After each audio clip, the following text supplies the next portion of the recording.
তোমার লোক তোমার নিয়ে তুলে রাখবা।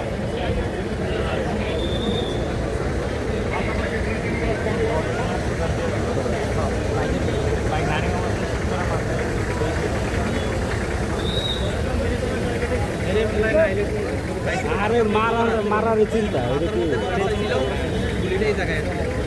ওই মারার চিন্তা এই জায়গার সব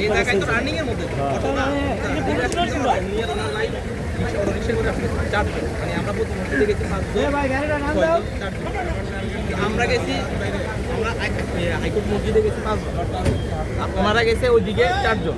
এরকম করে আমরা 20টা মসজিদে প্ল্যান করছি, প্রায় 50 থেকে 100 জনের মতো।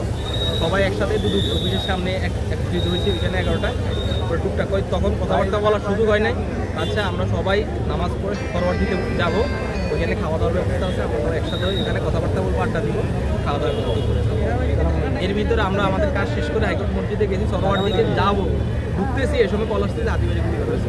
উনি শেষ করে নিষেধ করে আসতেছে, টার্গেট করছে যারা কিলার, এরা নাকি 2-3 দিন মানে যাবো তো ওনাকে ফলো করতেছে, ওনাকে ফলো করতেছে এবং বুঝে যখন অটো রিক্সা দিয়ে আসতেছে তখন ওরা গুলি করছে। রানিং অবস্থা ওই পাশে বাইকটা ইয়াতে গুলিটা করছে দুজন কালভার্ট রোড আছে না,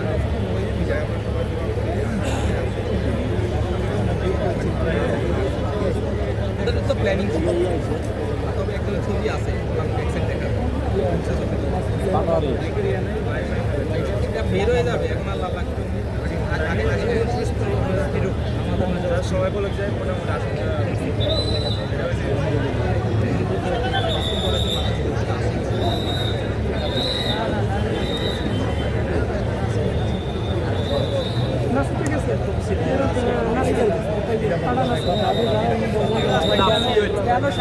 কেন 5 তারিখে আমরা এক দুটো অর্ডার লাভ হইল হুদাই কষ্ট করা হয়েছে নাই ভাষা নাই, তাহলে 5 তারিখে আমরা কেন হটাইলাম যদি আমরা কথাই বলতে আরেক দালাল আসবে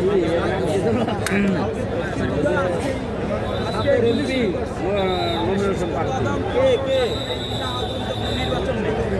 নির্বাচন হবে না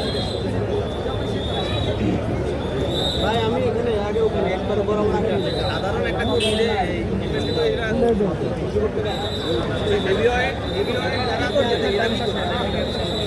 বেরোতে পারবে, এরপরে আশঙ্কা বলতে আচ্ছা তো বিপুল করে পাশ হইল দেখছি না সাধারণ